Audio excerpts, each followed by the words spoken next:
Hey y'all, welcome to our South Georgia garden. It's a beautiful morning out here in this Georgia blue sky, sunshine, lovely day. Yes, it is blended. We're sitting here in this garden bed that we've enlarged a little bit to include our new live oak tree behind us. Yes, that live oak is there to replace this huge oak that came down earlier, and that was one reason we were calling it our woodland garden. So we thought we better put some more trees out here. Yes, you can't have a woodland garden without trees, that's for sure. So this big live oak behind us, we hope will really replace that oak that came down in the storm. And this fresh mulch bed around it hopefully will allow it plenty of room to grow, and we can plant some things in the shade. Yes, and as you said, this mulch here, we're just leaving it so it's very permeable, and it's just kind of that country laid back look. So this is a little sitting area, but we're not going to put any hardscapes here. It's just going to use the mulch as our base. And it's close to the lake, so sitting here we've got a nice view of the lake, and we see a few birds out there on the lake, so it's a nice place to sit a spell and rest when you've been gardening. Yes, and in the winter time, the sunshine in the morning is nice. This is facing east toward the lake, and then in the summertime, that live oak is behind us, so hopefully in the afternoons we'll start getting some shade from that live oak as the temperatures increase. Certainly needs some shade in South Georgia in the middle of summer, that's for sure. So as you can see, we're dreaming and planning for the future with our live oak. We know it's going to take a few years before she becomes majestic, but she's pretty nice now. Certainly is. Well, I think the task on hand today is to work in this woodland garden. Yes, we're going to tackle a portion of it. Some panicle hydrangeas that need to be, they were kind of blown around and moved around a little bit in the hurricane that came through. So we need to straighten them up and deadhead them and just give them a little bit of love. Right, so we're going to take you along to show you that pruning process that we do for our panicle hydrangeas, which mean that they are bloom on new growth. Yes. So we want some sturdy stems, so we are going to prune them back a little bit, no more than a third. But of course they need to be kind of straightened up a little bit and have some black cow around them, some fertilizer, some mulch, so they'll be ready for spring. They're needing a little loving. Needing a little loving before springtime hits, and it certainly feels like springtime this morning. Right, so y'all come along and see some of the garden tasks that we're going to do today, and hopefully it'll give you some good information on things that you can be doing in your garden. But make sure that you check your zone and your temperatures to do your garden task. Yes, be aware of your last frost before spring. All right, so y'all come on. And while Mark is getting our tools set up, I wanted to point out a few things that we have growing here. This is an azalea that we put in the spring of last year. So this is its first spring. We're going to see how it blooms. And to this side of the hydrangea here is a Rosalinda hawthorn, Indian hawthorn, Rosalinda standard. So that'll give a little bit of shade to this area. And we've transplanted from our front garden this crepe myrtle, and it's a lunar magic. It'll give a little bit of shade to this area. So now I think we're ready to start working on these hydrangeas. As we're doing our pruning here, I'm going to go ahead and just get the little blooms off before we decide what else we're going to do as far as pruning back. And we just leave the bloom heads up for some winter interest. And then we just, on small things, small plants such as this that have no disease in them, we just kind of do a lot of chop and drop, since our garden is mostly, as we said, a country garden, and we use a lot of hardwood mulch or pine straw mulch. So to chop and drop just kind of adds to that mulch and organic matter. And Belinda, we all know that organic matter is so good for your plants. It definitely is. That's why we keep all the organic matter that we can. Just keep it right here in the garden. As long as we know it's not anything that has a disease to it.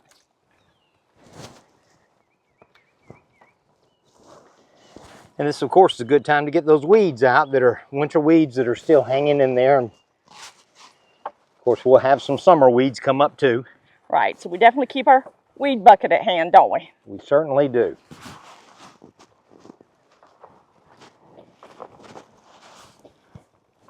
And as we explained earlier, Mark, these hydrangeas were nice and leafed out full when the hurricane came through.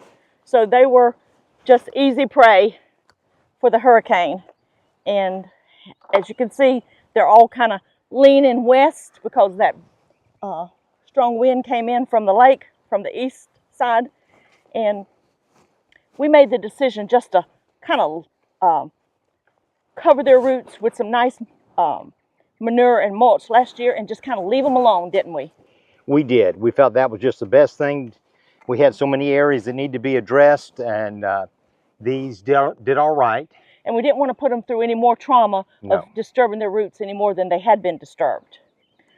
So Belinda, looking at this one, I'm trying to decide, do we need to straighten her up any? She is leaning a little bit that way. She's not as drastic as some of the others. Maybe we just do a gentle lifting of her, pointing her back towards the lake a little bit.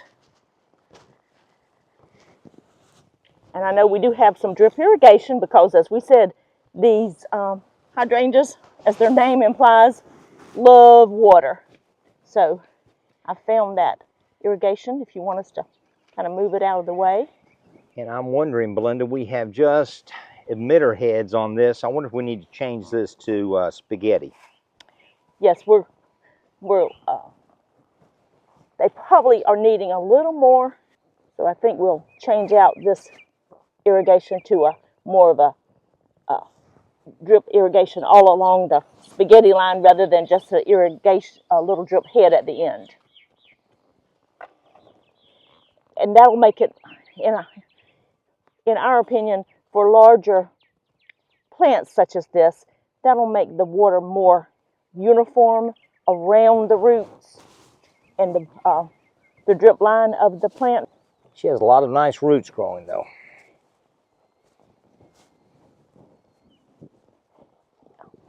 And I'm thinking, since we wanted her to come to the side that I'm on, this east side, just really need to kind of work on the west side of, just as you're doing. That's why you're working that side, because that's the side we're going to lift, but we really won't have to disturb the roots on this side. I hope that's right. That's the plan. That's the plan. We'll see how it works in real life. It's always good to have a plan, but your garden dictates to you what you really need to do, so you have to listen to your garden. Once you actually get into it and get the job going, your plan might have to change. I may have to lift her with a shovel, Belinda. Right, I think so. But I've got some roots. Got some good roots there that are protected so that they won't really get disturbed with the shovel. Do you think maybe once you get it loose a little bit, if I kind of pull this way, we'll see what it's doing? That's what I'm hoping. Okay.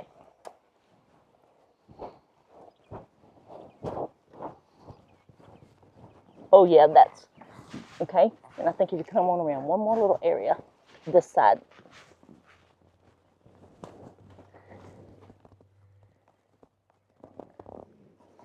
I won't go to that side. I need to clean out some of those roots. Okay. Kind of think that might be good enough if we kind of can get her to stay that way. Can you hold her? I got her. She's better, and as we said, this one wasn't as drastic as the others, so I think that may be enough. And I've got some good mulch here. Okay. You want to We do want to add a little black cow around her. Okay, I'm thinking she's needing a little bit. She's got a little bit of roots kind of exposed on this side. A Let's lot on this side. Okay.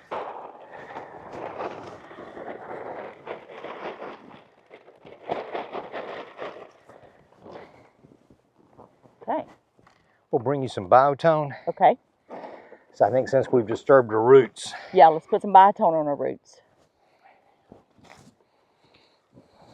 Mostly just that side. I think these didn't really get disturbed. Let's just kind of go that, maybe that half.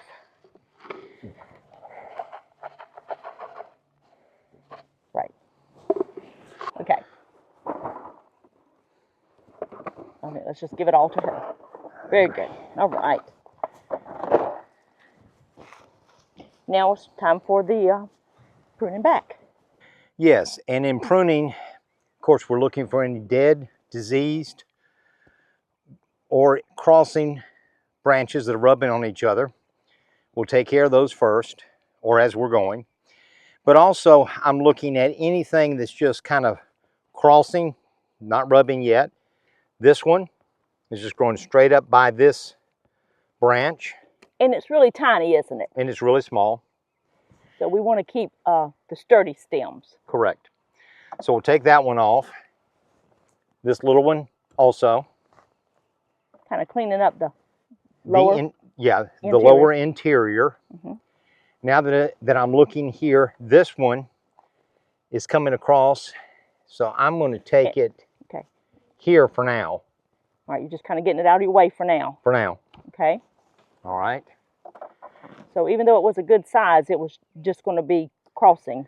Yes. And causing problems. And this was pruned at the nursery before we got it. So it does already have some branching in it. So you're just kind of letting some of that branching lead you as to what you're doing? Yes. All right, so a little bit you are kind of opening it up so it can have some airflow in that center, especially for our South Georgia humid days. Absolutely. Our humidity is so high, we really battle with powdery mildew and other problems that humidity brings. So this is really the first pruning we've done on it. Correct. It was pruned at the nursery before we got it, but we've not done our pruning on it to sort of get it into the shape that we need it here. And I do see that when you're cutting it, you're sort of searching for one of the little buds or where the new growth is going to be, and you're cutting right above that. If you follow this down, I don't know if you can see it on the camera, Belinda, but there are little nodes showing here. Yes. I'm going to follow this down to, there's a node right here. Yes. I'm going to cut just above that node. Okay. Now, what will probably happen is just like on this one. Yes. This one was pruned at the nursery. Right. And then you can see it branched out in two places where it was pruned. Okay. Sometimes they branch out, and you can see some that are branching out in 3, sometimes they branch out in 2. But we know that the one that I just pruned here will probably put out 2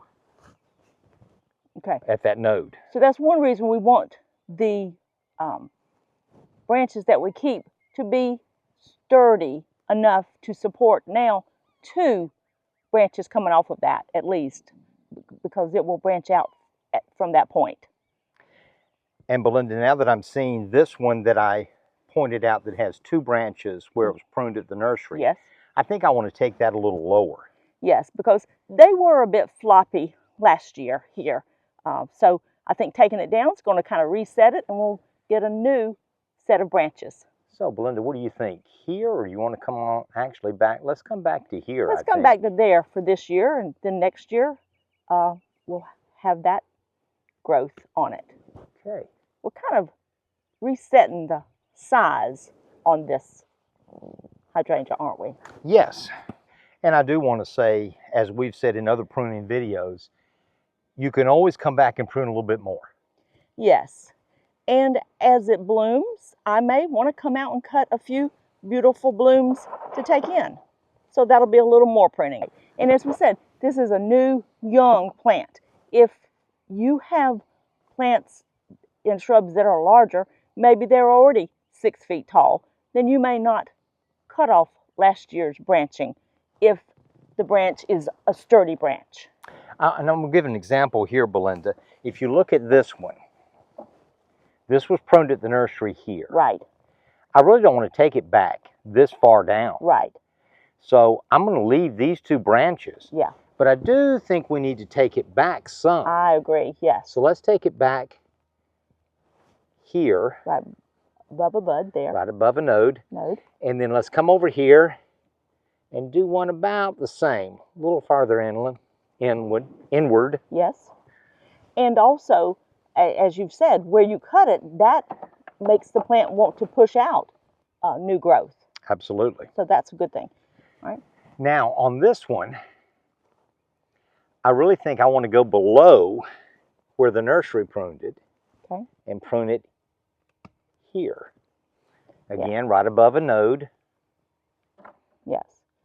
Because as we said, with this being a relatively new plant, its stems are not, and branches aren't as sturdy as, say, that center one there.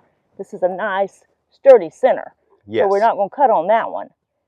But out here, these aren't, they're only about pencil size. I think since we're in pretty crowded here, I think I'm going to take this one back all the way to the main stem.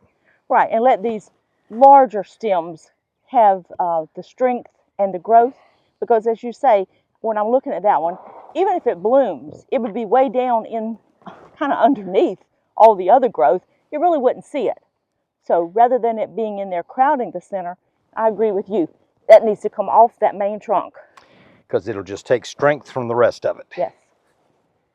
So you're going close to the main trunk here because you really don't want that to branch out. You're basically doing away with this branch. Correct. Okay. And you did use your loppers for that. Yes, it was a little bigger diameter in the stem. Yeah, about 1 inch diameter there. But I just want to make sure I got a clean cut. Clean cut, kind of at an angle. All right. And I was afraid my hand pruners wouldn't get a clean cut there. Right, not just one, wouldn't be able to do it in one stroke cut. Okay, so we've got the sort of a uniform size, taking back some of those tiny small branches, taking out any center growth that would sort of keep it congested in there. Now it has good airflow. Good airflow and hopefully some stronger stems, and we've straightened it up. Yes, we straightened it first. Where it had moved over. We've added some black cow, some fertilizer. We'll adjust the irrigation as we mentioned, and then we'll put a little bit of mulch around it to keep it insulated. And shade those roots.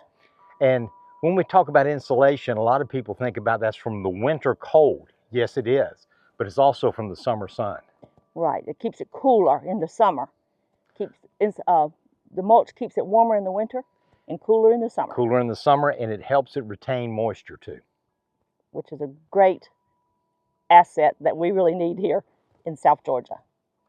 Okay, I think we're ready to move on to the next one. Okay.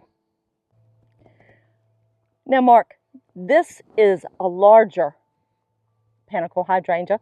You can see it had so many beautiful blooms on it last year. In fact, I cut quite a few off and took in and made bouquets, and we left these just to be some winter interest. And they were pretty when the snow was out here and the fog was on them. They were very pretty and interesting then. So I will go through and just deadhead the tops. As I said, I'll just chop and drop them.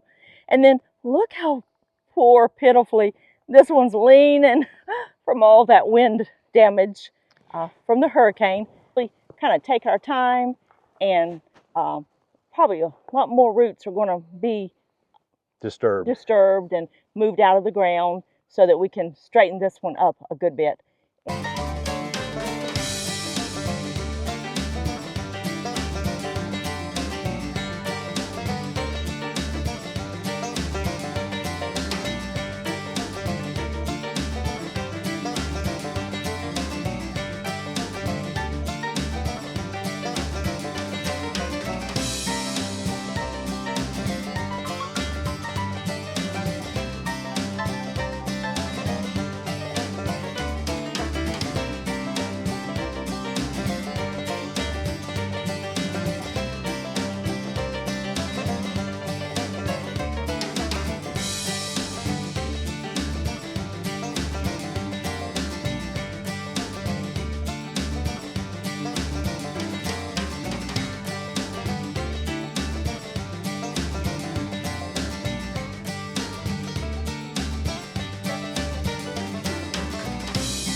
Mark, these hydrangeas look really good now, don't they? We've got all 5 of them pruned. They do look good. And we'll put up a picture at the end of the video showing how they looked in the summer, this past summer when they were full of blooms. And there are 3 different types here. We'll put the names up of those, but these are all panicle hydrangeas. So that's why we were doing our pruning now, because they bloom on new wood. That's why you have to know your plant before you start pruning. So I'm sure this is going to look a lot different in a couple of months. And when they start blooming, we'll be sure to take you all along to see how beautiful they are. Another lovely day here in the South. Yes, it is, Belinda. Wonderful day, and it was nice spending some time in our garden. Yes, we're very fortunate that even though it's the end of winter, we're able to be out in our garden. So we appreciate that, and we hope that some of you who are maybe still under that blanket of snow get a little joy out of watching us. Yes, that's true. And those of you who are just itching to get out in the garden, but it's not quite seeming like spring yet, just hang in there. Spring is a-coming. But there are a few tasks we can be doing in the garden. Certainly are, and we've been doing a few, such Yes. as with our panicle hydrangeas. Right, that's what we worked on today, and we accomplished a lot, I think. I think we did. Spent the day in our woodland garden working on those hydrangeas. And we tried to go a little slow on the first one that we pruned and give you some detail and show you pretty much precisely how we did it. Yes, we spent some time doing that and being a little precise with it. So if you're an experienced gardener, that may be something that you're an old hat at. But if you're a new gardener or just starting out with hydrangeas, maybe you're an experienced gardener and hydrangeas are new to you, hopefully we've given you some good information. Yes, so these hydrangea bushes for us are really, this is like their 3rd spring in the ground, so they're relatively young, and we still took off about 1/3. Yes, about 1/3, and with hydrangeas that's good, so you can hopefully create stronger stems, especially with these panicle hydrangeas, because they bloom on new wood. Right. So know your hydrangea. Don't just think all hydrangeas are the same. Some grow on old wood. So know your hydrangea. Bloom on old wood. Yes, and the blooms on these panicles get quite large, and they're gorgeous. So that was another reason we wanted to prune them back to sturdy stems. Exactly, Belinda. That's true. Yeah, it might have seemed like we took a little bit more off of a few of them that had sort of were outliers, and we wanted to sort of rein them back in, Right. get a nice shape to the bush overall. Yes. Have a good airflow in the center of them, since we are here in this humid weather. And to take out any crossing limbs, rubbing limbs, dead, diseased, or damaged limbs. Yes. And So hopefully we gave you good information on that. And as they start growing and blooming, you might still see another limb that maybe was dead or something that you didn't notice. So you can still do a little adjusting as the season progresses. that's true. And then one thing we also did, Belinda, is we had to reposition a few of these hydrangeas. You know, you may have a mishap in your garden. We had some strong wind that blew them, tilted them a little bit, and they weren't quite upright, so we repositioned them. You may have some other mishap that caused your hydrangea to lean a little bit and you need to reposition it. So we took some time showing you how we do that. Yes, and I think that would apply to, basically kind of any shrub that maybe is leaning or has been tilted over for some reason that you need to straighten up a little bit. So if you have a plant that's just not quite on center, if it's a little off center, you can right it up again. Yes. Well, I think those are the things that we covered mostly today, and if you have still more questions, you want a little bit more details, please send us a comment and we'll try to answer your questions more precisely. And please let us know what are some hydrangeas that you're growing, if you do grow hydrangeas, or what are some that you're looking to grow. Absolutely. We'd love to hear about that. Yes, we do have other types besides the panicles, but do. that's what we concentrated on this video. Right. So again, what we showed you was pruning panicle hydrangeas. So don't assume it applies to every type of hydrangea. Right. And so again, we really thank you for spending some time with us today, and we hope you got a little bit of joy from it and some good information. Yes, we do. Well, those shadows are lengthening now as that South Georgia sun drops closer to the tops of those trees. Yeah, and I hear the little birds singing a little bit. I think they're maybe ready to go roost. I think they may be trying to find a roost. Well, I think it might be time to have a little sweet tea, sweetie. And we'll just kind of rest and sit a while on the porch. That sounds good to me. Cheers from our South Georgia garden.